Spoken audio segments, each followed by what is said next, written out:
Hey, what's up, guys? We're here for a special episode. It's the Real LLC, Like, Life, and Culture. And today we're talking about women in construction. And we've got some real powerhouses here today that we want to bring to you guys so that you get to meet them. So we're going to introduce, we've got Jessica here at the end with GSB Construction. Kaley, she's with GSB Construction. And then Brittany, she's from the realtor world. So she brings a little bit different aspect into it. But nevertheless, we've got really, really powerhouse women here to talk about construction today. I think a lot of people forget that the construction industry has changed dramatically, and most of it's because we brought in some really cool people that are really good at what they do, and they're women, and they're making a difference. So Jessica, tell us a little bit about GSB Construction and what's unique about it. Well, GSB Construction is a family-owned construction company. It actually started out with Emmett Sapp. It was Emmett Sapp Builders, and they were in business for about 40 years, and my husband, Dominic, is a lifelong friend of theirs, and Emmett and his family decided they wanted to retire and move up to the Carolinas to be with their family. So they basically gave us the opportunity to continue the business, or they were going to shut it down. So Dominic and I decided to take the leap and continue the husband and wife team and change it to GSB Construction. So we do some commercial construction, bigger jobs such as like airport terminals. We do a couple realty build outs, different things like that. Yeah, I've seen a major difference in you guys. Like I've seen your presence more on social media. I feel like, for lack of a better word, like some of that young blood, like that go get, that driven. I've seen that from your guys' company, and it's really cool to see you guys grow and be a part of the community. Like you recently did some Habitat for Humanity. Like I see the younger generations really getting involved. The women are helping us get involved. I know, Kaley, you've made a big difference over at GSP Construction. Tell us what you do over there and what makes your position unique, and the difference between the healthcare world and then the construction world. Wait, did you both come from the healthcare world? We did. Completely different aspects, though. Jessica did nursing. I did the medical coding, billing, and administrative for an obstetrics and gynecology office. For GSB, I do the social media aspect. I also handle lien waivers, subcontractor correspondence.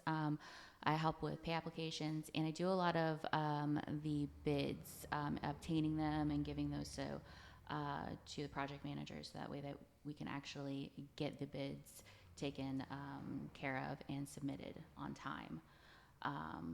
But yeah, trying to bring us up into a more modern time and get that going. So that's been actually a lot of fun getting that taken care of. Well, there's a lot of new ideas that come from somebody that's outside of the industry sometimes, right? Like, so if you're in it and you're doing it every day, you kind of like traditionalize to what everybody else expects in construction, but you bring somebody in new and they can change the game dramatically.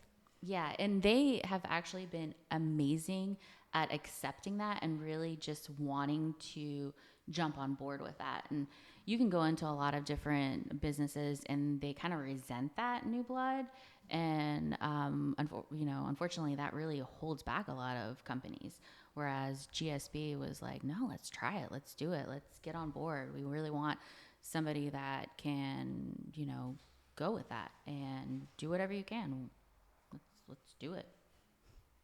We were just talking about that earlier today, like giving your employees and team members some room to work, to do their job, to have a little bit of like what's unique about them, bring it to that company. Like we just had a whole conversation about it, and how at Eustace Roofing, we didn't realize it's one of the reasons that we were so successful is we gave people that space to do that, and made them feel comfortable, and then they were able to grow, and then they were able to teach other people that came into the industry, because most everybody in the women field at Eustace Roofing came from a different industry.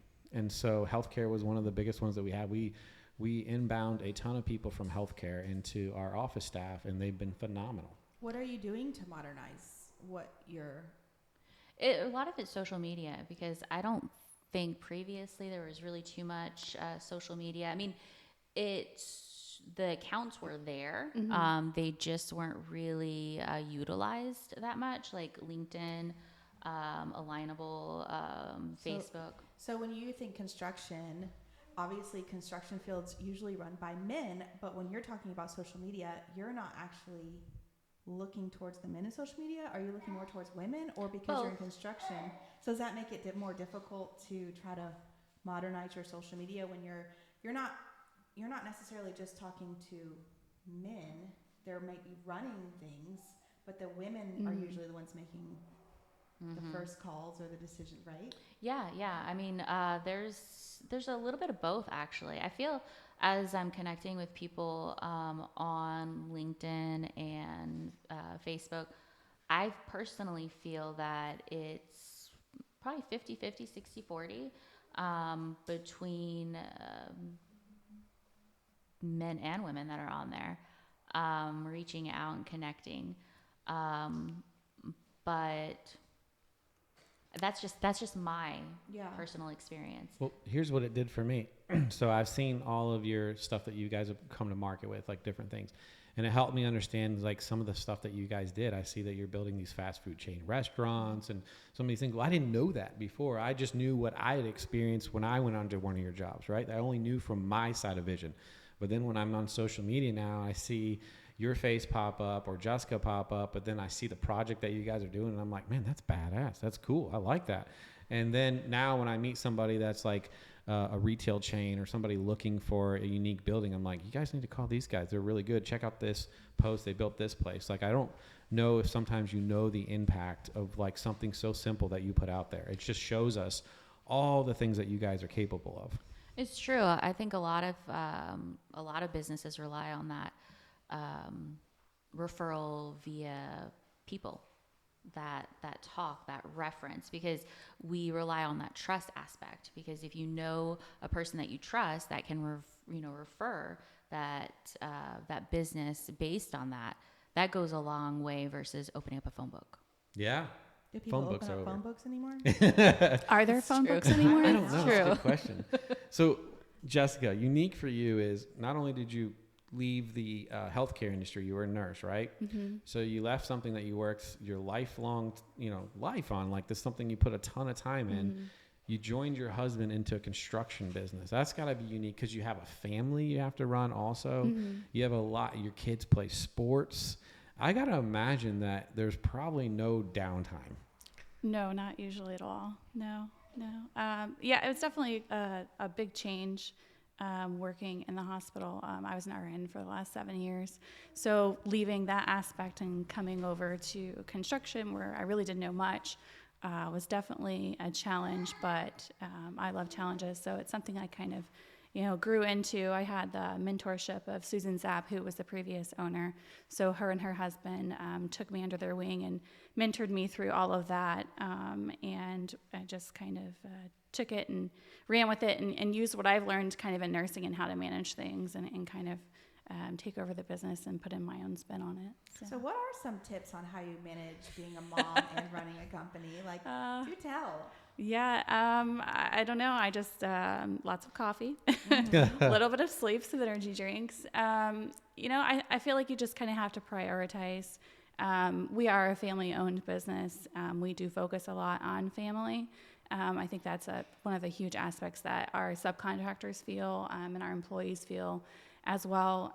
So when something does come up, hey, I've got to take the kids to a doctor's appointment, we talk amongst ourselves in the office and we just kind of take care of life as we need to. But we also have the outsource available. So if I still need to contact someone or if I'm still needing to work with people on a job site, I still have the ability to do that, via phone, text, email, however that works. So it's just kind of like, I'm jack of all trades, juggling constantly all the time. I wonder if that's how women have changed construction. Like, you're used to being home and juggling so much, and then you go into the office and you're juggling so much. And then you're, okay, you have to go to a doctor's visit as well. We got you. And then you've created these systems where you can still contact each other outside of being just in the office. Mm-hmm.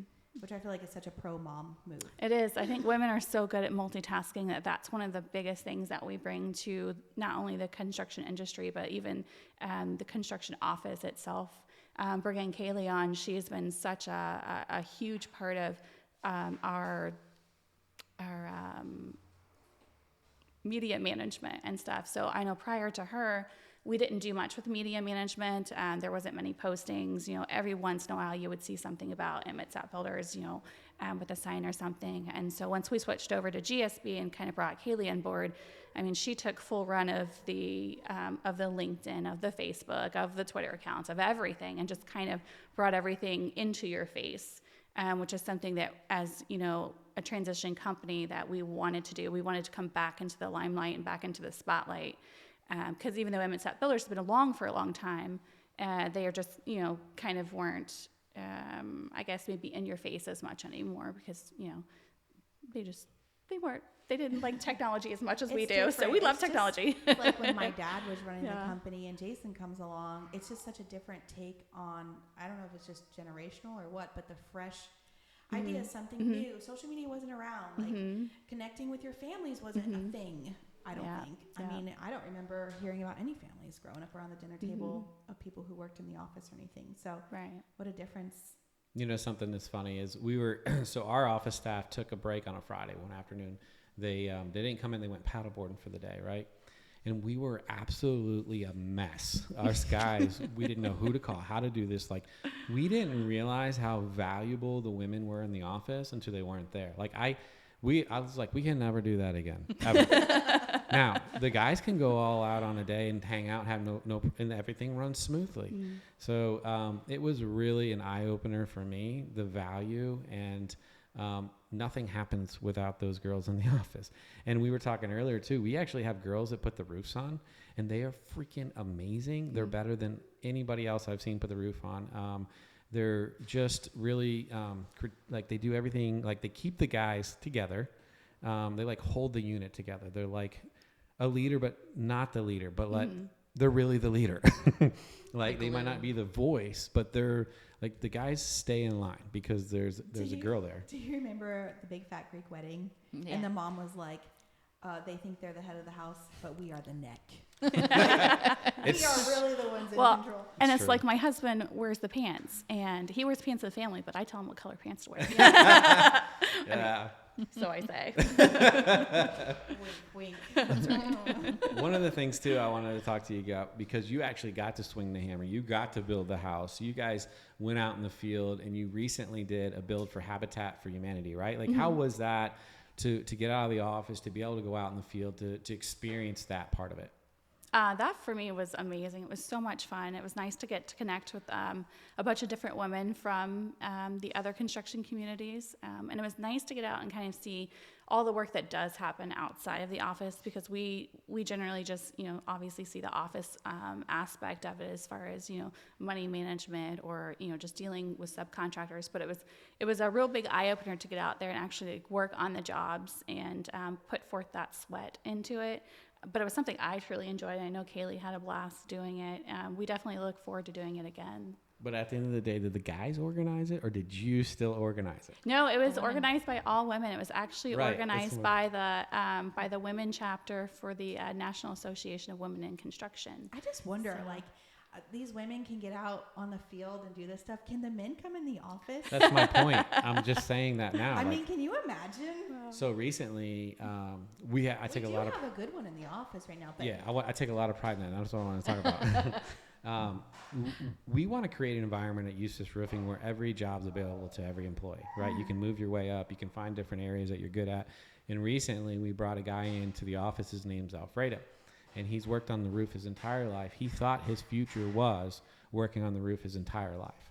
And that individual, just was skilled. He was good at what he did. Amazing worker. But, he was so organized that we're like, we think we could do something different with you. And so he now runs production in our office. And what's unique about it is, he knows it from the install to the paperwork to the entire thing. He had these skills that we usually don't see in these guys, and we were able to give him another opportunity. And now he works in the office and runs probably 50, 60 guys that he orchestrates, sets up, has the jobs ready, calls the homeowner. But when the homeowner asks him a question, he's like on it. He knows it. He's cross-trained, so he knows every aspect, and he's on. Phenomenal. Great. Like, but also it's showing our employees, like, we don't care what race you are, if you're a female, if you're a male, we want to create an opportunity. If you want to work hard, we're going to create an opportunity for you. And where do you want to go? You know? And so his family's like so pumped for him now. Like they're like, he's pumped, and then the guys are pumped, and everybody's pumped, and it's just really cool to see somebody go from laying shingles in the hot sun on a 2-story roof all day to now like running a portion of the office. Where do you That's really see your business going? My business, I hopefully see growing and expanding in the next few years. Last year, we did about $7.75 million in work. This year, we have approximately $10 to $11 million in work on the books. So each year, we continue to grow and expand and build, and hopefully, outreach more into the greater Orlando community and the Villages community. So that's. What kind of organizations are you guys a part of when you're talking about marketing and reaching out and being more modern? Like, are you a part of other organizations in the community or out? You said Orlando and the Villages that help you with that? Well, we are a part of the National Associations of Women in Construction, and then the Leesburg Chamber of Commerce. And we would like to branch out into more, but those are what we're focusing on right now. We've also done a couple of things with the Education Foundation, Lake County Education Foundation, where we've supported some of their golf tournaments, their clay shoots. So we kind of try to get involved in any of like the little events that our local community has. That way we can help support our local community and help it thrive as well. When you talk about support, and I want the people out there in Lake County or surrounding cities that make decisions, I don't think there's any way that you can go wrong by you need to hire local companies, right? Like we see these big buildings being put up and they hire somebody from South Florida, our own cities. We take our tax dollars and we send them somewhere else. Pisses me off when there's people that are perfectly capable of building those buildings. Like if you guys were to get that contract, you guys are going to use other area people like us or other roofing companies or other construction companies in the area that do installs. You're going to use the local community also. So I can't tell you how important it is for municipalities to hire construction companies like you guys, because you're going to use the local companies. And let me tell you something right now. If I'm working on a municipality, a building that we do in this town, and my kids are going to use that, it's super important to us. Like, if you bring somebody from another state or from South Florida up here to put that, you think they care about the quality of that building? And I think we should hold our elected officials in our cities and our towns, I think we should hold them accountable. I think that they should be hiring local companies. And there are plenty of local companies here that can handle the bills, and you guys are one of those companies. I've seen you guys put up these amazing buildings, and shame on our local cities if they're not hiring you guys to do it and they're hiring out of town. We actually are partnered with Wharton Smith, and I was in one of the board meetings while they were calculating and doing the calculation for basically the scoring, and they said that we were an asset for the local community because of the percentage of local contractors that we brought in to partner. So think about that. When you hire GSB Construction, not only are they going to be amazing at what they do, they're really detailed, but they can build the most amazing commercial buildings. But they're also going to use local contractors, people that live and work in this community that are going to put their talent and skill into your building. Like if you were doing a local library or something, right? Like for me, when I send my guys there and when we go there, our kids are going to go there. Our families are going to go there. Our generations of families are probably going to use that building. We want everything to be perfect. And so I think it's super important to hire a company like you guys, because you're going to hire out those subcontractors to come in and do that work, the local people. And I think that's really cool, especially in the Villages. You guys do a lot of work out there in the Leesburg area. There's a lot of building going on out there, and there's no reason they shouldn't be built but from local people. Yeah, our recent partnership with Wharton Smith actually was one of the main reasons that they got the new Aurelia Coal project, which is a K8 building out in Claremont.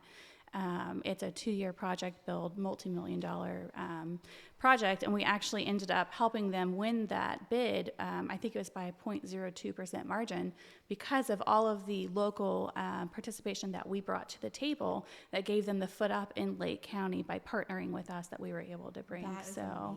yeah, we have some more work on the books with them that we're hoping to continue that partnership with, and obviously looking to reach out for other giant companies that want to work with us to do that, because we have so much to bring to the table. We have, I think, a local vendor database of over 500 subs. Was it 500? 5,000 subs that are local to Lake County and the surrounding areas that we have access to and we have a good rapport with, that we're able to kind of bring them together and help them to, bid these jobs that these out-of-state contractors are looking to land in our area. How do you even get started with becoming, like with that company with Wharton? Actually, Dominic started working there after he graduated from Clemson, and so he had contacts and worked there. So that was a very fortuitous. Yeah, relationships are really important. It really is. Networking is really the basis of foundations in this, and that's one of the really wonderful things that I love about this job is the subcontractor correspondence and relationships that we've built and that I've been able to build with a lot of the companies locally. It's been really wonderful to be able to reach out and know so much about some of these people that I talk to on a daily basis. So for people who are just getting started in construction, especially women who are maybe coming into the office and maybe they're the ones who are trying to network and reach out. So for me, I can use my brother's name to pretty much do anything. But I feel he hates it, but I just tell everybody I'm his sister and I get a lot further. But that's not always the case for somebody who's coming into either a new, starting a new company from what you had, well, not new, but or somebody coming in and working. Like, what are some things that you do to reach out and to network with people and to get your name out there and build a solid relationship? Do you want to take this? Sure. So we like to do company events. We participate with the Leesburg Chamber of Commerce. We've done a couple of their events. I think we did like a 1920s gala last year that Jason was a part of. Awesome. It was a lot of fun, but we got to meet a lot of different people. We've done a few of their sunrise breakfasts where we've gotten to go and to mingle and meet different people of the community that run different businesses that are local. So we were able to kind of network and partner with those people. And really just kind of doing different events out within the community. That way we're able to kind of meet those people and just spread the word and talk to them and build those relationships with people. Yeah. Another good option is if you're a woman, the NAWIC, they have the Greater Orlando chapter. They have a lot of women that have a great support system that can help you kind of get your foot in the door. And then if you're like me, I enjoy actually corresponding with via email. Like when I send out the invitations, I may send out like 4,000 invitations to subcontractors with invites, but I make a point when they email me back, whether they are declining the bid or accepting the bid, I make a point to email every one of them back, thanking them or saying, that's perfectly fine, we'll catch you on the next one. And just taking the time, they actually do respect that. And then that actually builds up for the next one and the next one. And so when you build up that relationships, I've had some of them reach out and say, hey, I just saw this come up. I don't know if you saw this bid. And then they give me a lead. And then so it builds from there. And it is a slow process. And then LinkedIn is also a really great bouncing board to kind of connect and build from there. I've got a question for you, Jessica. Mm-hmm. What's it like working with your spouse? I knew that Tell was me about coming. that. When I was in the nursing field in the hospital, I was usually there for 12 or 13 hours. So Dominic and I would kind of communicate back and forth, text a lot. And I wouldn't really see him much of the day, usually until I come home late at night. And it's kind of how it is now. We have offices next to each other, but usually his door's shut and mine's open, or he's out in the field and I'm not. So it's still a lot of that same communication and text back and forth. I would say kind of the only difference is when I was nursing, I didn't really talk to him about what I did as far as, running a code or cracking a chest or something. But now together we do find that time to sit down and talk about what he runs with the business and what I run and kind of like what we need to talk about together. But some of the things we just kind of, I don't have to stress him with my stressors of, the financial parts and whatnot. So we still kind of keep it separate as well. So I've been there, and that was the thing with me and my wife. That's all we talked about was business and this and that, and it's like it never shuts off. Like it was just 24/7. It's funny that we're not like that. We come home, and if there's one or two things we talk about, that's it. And usually it's about the family or what's going on, or we're so busy that if we even talk to each other during the day, it's usually about like the kids' baseball or soccer or some family event that we have. So we really try to kind of prioritize and put the business to its certain time, and then kind of have that family time still together to keep it. To keep us whole. Yeah, that's a lot of stress. I don't think people understand the stress that business owners can go through because they have to keep this thing alive. They have to keep it going. And you might conquer one job, but you're actually starting to work on where's the next future job going. Just because that job's over with doesn't mean we can take a break. Like we actually have to even work harder sometimes. But then we got to find a way to fit that baseball game in or that soccer game in. Yeah. And then at the end of the day, you actually have a spouse that's involved in this with you. And it's like, I don't think people understand what business owners go through, especially as a family. I really do because I grew up in it, right? Like, so now I look back and I have so much respect for my father and my mother for the things that they did for me at that time when they had so many other things that needed their attention, that they actually took me to my baseball game or did those things for me when they have every reason not to, like work's calling. I have the same situation, hey, my truck broke down. I'm like, shoot, like I have to make a decision at that point in time. But I think that's why most people don't get into owning businesses. Yeah. It's not for, no, thank you. You know what? At the end of the day, it's not for everybody. It's not. It really isn't for everybody. You're really taking a lot of risk every day. Every day that you wake up, there's a risk. And so I think it takes a special individual, and it's not the easiest life. I mean, people look at it and like, oh, I want that, but they only want one end of it. When it's 4:00 in the morning, where you at? You know what I mean? A lot of these business owners are, if they're not there, they're thinking about what they got to do when they get there. And I've worked for other people, and for me, it was over with at 5:00. Like I go home and it's done. And it's not the same when you run a business. You're thinking about what's the future job? How do we keep everybody working? How do we keep them busy? We just had a meeting at the office, and there was probably like 30 people there that are like managers, and I was just like, holy crap. This is crazy. How do we keep enough work coming in for these guys? Like it's stressful for business owners, and I think people forget that sometimes. Yeah, I think at one point in time when I first took over the company, my father-in-law asked me, because I was used to doing ICU and different aspects of nursing and saving lives. Yeah, well, and he said, I remember him saying to me, he goes, so how is nursing compared to, how's the stress in nursing compared to running a company? And I said, it's a lot different. I said, I think it's a lot more stressful. And he's like, well, how do you think so? I says, when I was, cracking chests or running codes and saving lives, there's only so much that I can do because then the rest is in God's hands. I said, but when it comes to running a company, your livelihood is on the line. My children's future is on the line. Like everyone who works for me, their livelihood is on the line. So it's a different kind of stress. It's something that you're constantly thinking about, rather than at the end of the day, even if I had a patient die, like I'm able to compartmentalize and put that aside, but still come home and kind of, do the family life as far as that goes. But with the business, it's still always in the back burner that you're always thinking about, oh man, did I contact that sub? Did I make that pay app? Did I pay who needs to be paid? But again, there also comes part where you get to take the time off to go to your kids' baseball games, your kids' soccer games, or if a kid needs a doctor's appointment, you're able to do that. So I think that's one of the benefits of owning our own business or of having a family-oriented business is, if Kaley needed to take off because her kids were sick, I'm like, go for it. We've got the office covered, As when I was a nurse, that was really hard to do. I think in the entire 3 years that I worked with a private doctor, I had one day that I was able to call in sick. And so it just wasn't an option. So running our own company and being a family-oriented business, I think that was one of the pluses, definitely the big plus in my book. Yeah, I think for us, it's funny. We have so many processes in place now that I feel like I have to fill something out for me to miss a day of work. I'm like, I was like, I asked for processes and procedures, but man, I didn't think I was going to have to fill paperwork out for me to miss a day. I think that people have gotten, especially women, have gotten a lot better about taking care of themselves, especially when you're in this kind of field. You're constantly taking care of so many things in your children and things like that.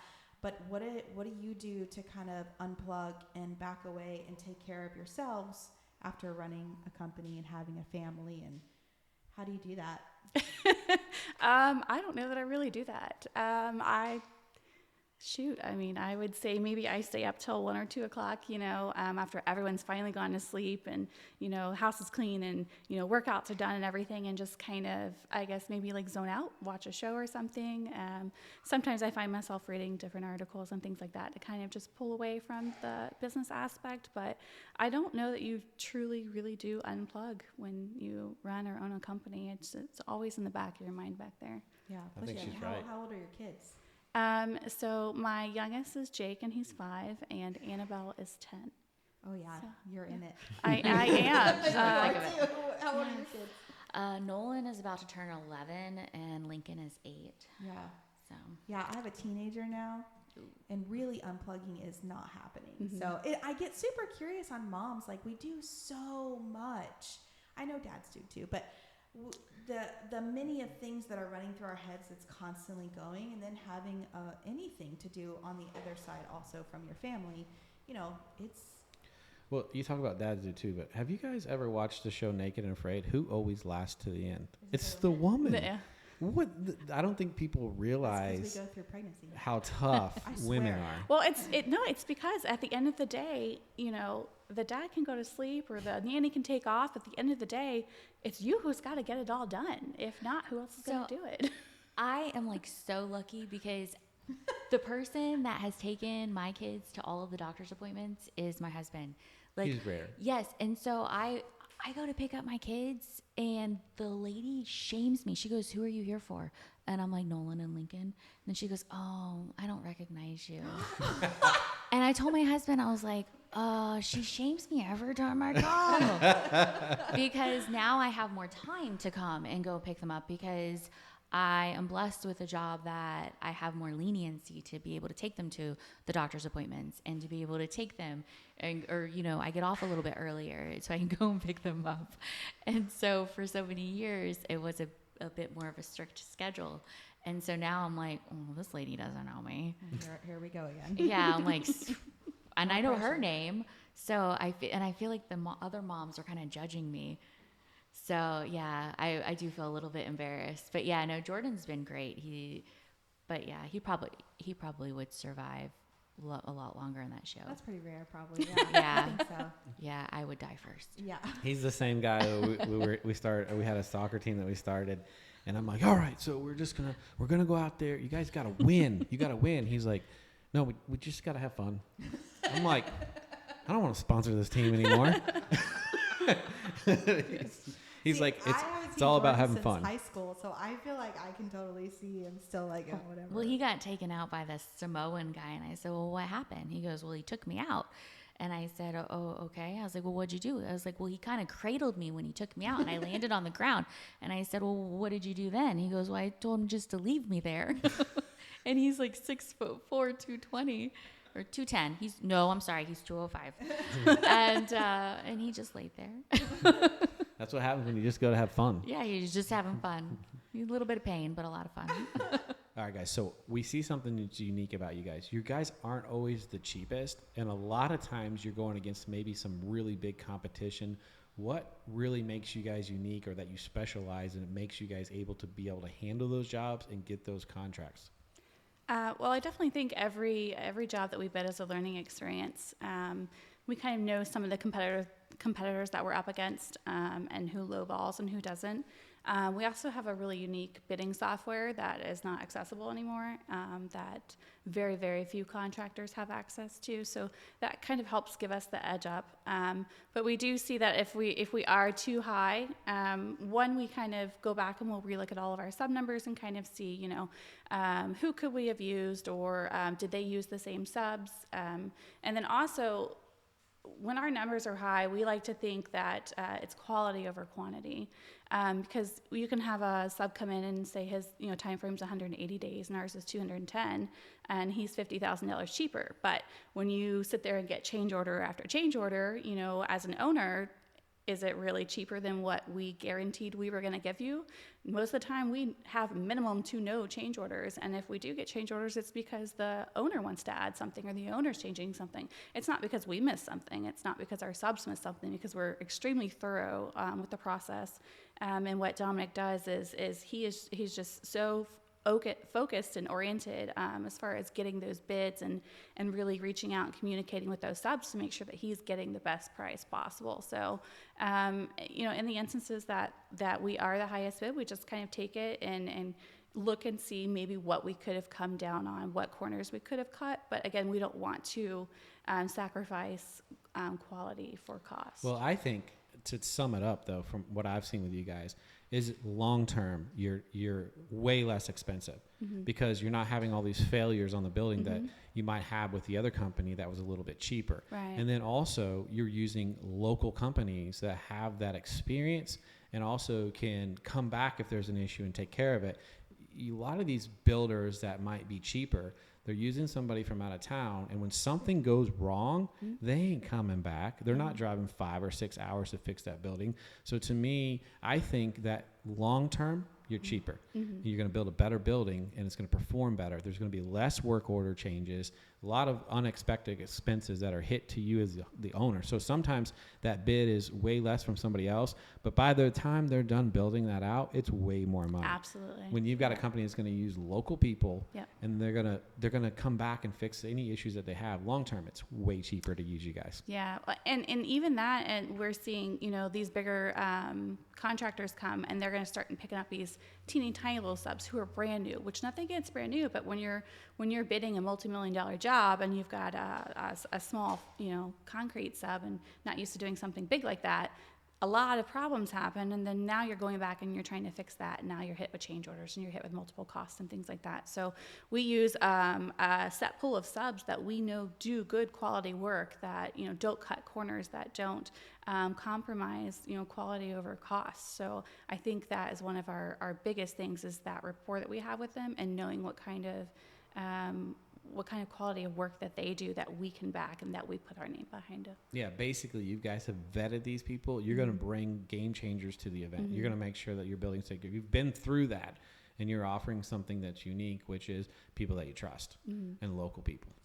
All right, so I've got a couple questions for you. Something that I see in the industry that irritates me, and most of it is change orders, right? Or cost plus on a building. Like a building owner really doesn't know what the end result's going to be on the price. And I think you guys are pretty unique. You can kind of predict where you're going to be at. Like, how do you guys do that? What's the biggest challenges you see in that? What's some of the things that make you unique where the homeowner's not going to get hit with all these extra costs unless they wanted it at the end of the job? Like I said, I think one of the main things for us is our bidding software. Is also that Dominic's been doing it for quite some time. He's had the experience of working with Wharton Smith, which is a huge multi-million-dollar company, and then coming down to working with us as a smaller company. He is able to really kind of go in with our subs to make sure that we have gotten everything that's on that checklist accounted for, totals accounted for, and if there are or maybe any kind of changes, that he is factoring that into the cost as an alternative price. So if something comes back and you did want to change something, we already have an alternative price because we knew you were probably going to want to do that. And so you can look at those prices and be like, okay, well, yeah, this is what I was expecting, or maybe I don't want to add that, and then you won't go with that number. But he does his best to make sure every single sub gets everything in that bid that was asked to be scoped and bidded, and to make sure that we get the most accurate price. So when we present it to the owner, any change orders that are coming up are usually because of something that the owner wants. It is very far few and in between that we miss something that will cause a change order on our part.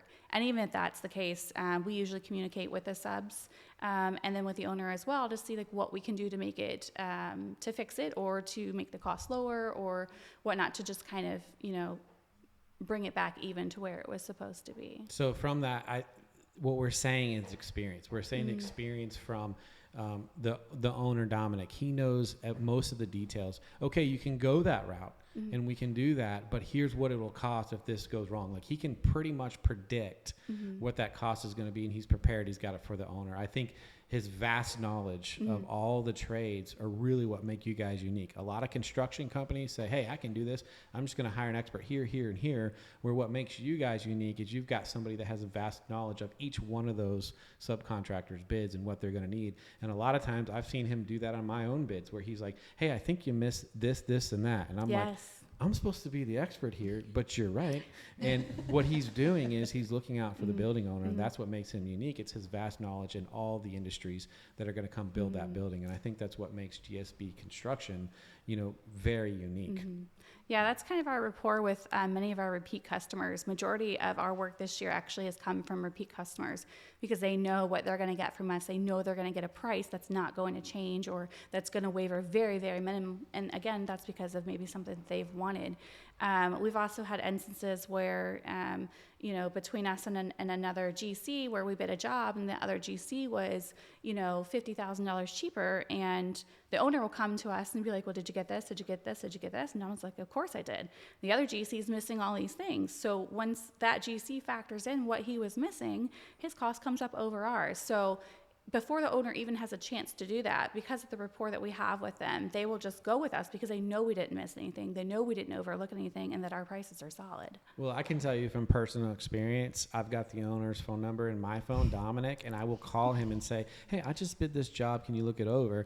And he can go through that bid and like an expert and tell me the things that I'm missing or the things to look out for. Like, I don't think people realize how detailed he can be in foreseeing of things that can happen, that I use him as a crutch for me. Like, even though I'm a roofing contractor and I'm looking over a bid, I'll give him a call. Hey man, have you seen this before? And he has most definitely, every time I've called him, seen that before and can walk me through it. So as a customer, you're getting that part of the experience, that somebody's detailed enough to look through it, and they're going to be able to help you through that process so you don't get hit with all these change orders at the end of the job, because nobody wants that. We didn't budget for that. We don't want that. That's right. Yeah. Cool. I think that just shows to how invested you are in your community, that two of you can talk like that, and in your businesses. That's why you're up all night thinking about these things, and that's what makes you better than everyone else. Well, it's like Kaley was talking about how important networking is. Yeah. Like, you get to meet these people that can help and change your business, and then you get to speak freely, and like, it's okay to ask questions. You know what I mean? Like, you can't let your ego get so big that you can't ask questions. You know? Yeah, I reached out to some of our subcontractors on jobs that I know that they couldn't bid, just to ask a favor, just to see if they could give me a pricing, because I needed a pricing to know that I was getting an honest pricing. And they're like, yeah, I could do that. And That's it's cool. it's nice just to have that fallback. That's why it's important to hire local contractors. Absolutely. That are invested in the community. Yeah. We see a lot. We see lump sum and cost plus, but we also see contractors that abuse it, right? So like, someone comes in with a price for a roof and say it's $10,000, and then they get done with the job and they charge the homeowner an extra $6,000, and they say there's a change order. What constitutes a change order, right? And I think that's where the abuse is, and that homeowners and building owners get upset, right? So for me, a change order is unforeseeable.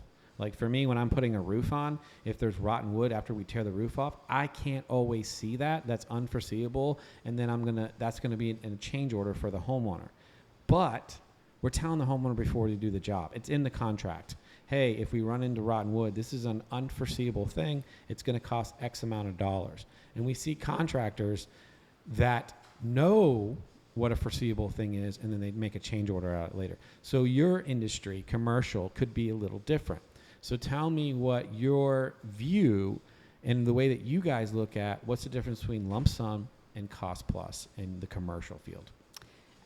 Okay, so for us, lump sum is we're going to give you the lump sum price of what it's going to cost to build your building.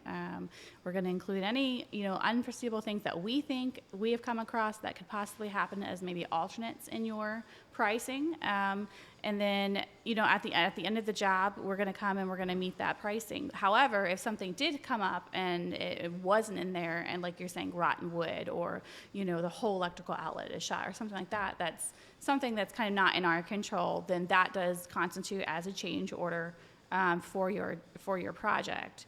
Now, as far as lump sum, now as far as cost plus, so cost plus job works is like, we're going to do, your job for $500,000. And so basically the way it works is, we have a guaranteed maximum price of $500,000. So our goal eventually is to actually come in under that goal because we want you to spend less money. But also we as a contractor are guaranteed a lump sum of that price. And so, if something happens within that job that's an unforeseeable or foreseeable circumstance, essentially that kind of goes between us and the owner, because we will talk about if it was unforeseeable or if it wasn't, and then, kind of disperse where that cost should go. But usually we catch most of that before it even becomes an issue. So cost plus, usually stays under the maximum price, which is our ultimate goal. Right. So you're going into a contract, you're assuming that it's going to cost this, but you're guaranteeing, hey, this is what I want to make as a customer or as a contractor. This is the percentage of profit for me. I'm just going to put it out there so that as the building owner. This is what we expect, but it could be under, it could be over, but we're going to give you like a diagram of how far out and how much under we think it's going to come in. What I struggle with in the roofing industry is I don't want to include the rotten wood into your job because it's unforeseeable. I don't know it's there. And what I want the homeowner to know is the best thing that can happen is if I find something that's wrong, I want to fix it. And when you hire a contractor that says, everything's included, don't worry about it, is he going to replace that rotten wood? Because that's an expense for him now. And so he's in it to make money sometimes, and so he's going to bypass that. So sometimes I think it's really good to be upfront with the homeowner and say, if we run into something that's unexpected, we're going to show it to you, we're going to change it, and then we're going to show it to you again. So we're going to take pictures of this so that we can prove it. So I think change orders without a way of showing it is absolutely terrible for the homeowner. You should have to prove it, and that's what we do. We'll take a picture before and a picture afterwards. But also, there's a cost to that. Because I want to be upfront about it, and for you, the homeowner, and we want to make sure we do the job right and take out what's bad so that you have a fresh new roof. Some of these contractors say it's all included, and they leave it because it costs them money. And so sometimes it's not a bad option to know that it could be an additional change order on rotten wood for us. Mm-hmm.